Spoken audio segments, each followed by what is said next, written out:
स्वतःच्याच मुलीच्या घरात चोरी करून हे असं टेचात महागड्या गाडीतून फिरायला. काय मोठ्या संस्काराच्या बाता करताना तुम्ही. अहो आपले संस्कार सांगतात बापाने लेकीच्या सासरचं पाणी सुद्धा प्यायचं नसतं. तुम्ही तर चक्क माझ्या घरातले 5 कोटी चोरले. 5 कोटी चोरले? अहो काही काय बोलताय तुम्ही? मला काही कळत नाहीये, नक्की काय म्हणणं आहे तुमचं? बंद करा ही तुमची नाटकं. नाहीतर काय, प्रचारासाठी आमच्या घरात आणलेले 5 कोटी रुपये तुम्ही तुमच्या लेकीला हाताशी धरून आमच्या घरातनं लंपास केले.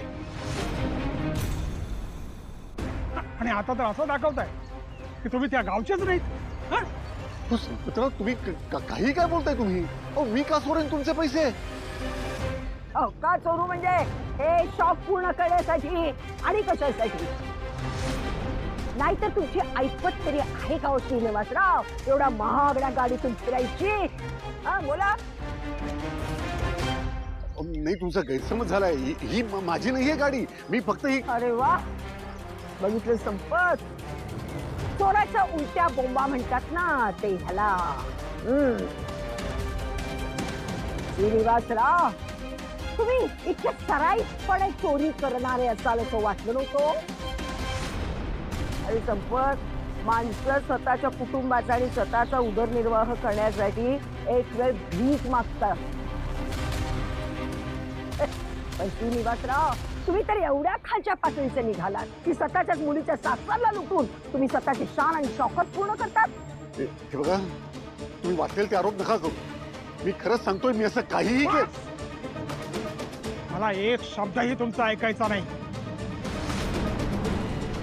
मला जर माझे 5 कोटी परत मिळाले नाहीत, तुमची, तुमच्या मुलीची आणि तुमच्या कुटुंबाची शी अवस्था करीन त्या पुढल्या काही तासात तुम्ही जेलची हवा खात असाल. मजला.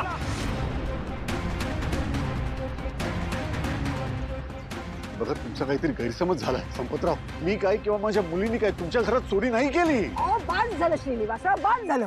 अहो खोटं बोलायला सुद्धा काही मर्यादा असतात. तुम्हाला काय वाटलं? हा, तुम्ही आमच्या डोळ्यात धूळफेक केली तर आम्हाला ते समजणार नाही?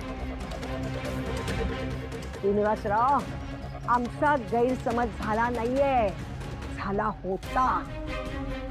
तुमची मुलगी वाईट पावलाने आमच्या घरात आली एवढंच आम्हाला वाटायचं. पण तुमची मुलगी घरचे पैसे, ते सासरचे पैसे चोरून माहेरी नेऊन देते आणि तुम्ही लोक त्यावर ऐश करतात. वाह, चोर आहात तुम्ही, चोर.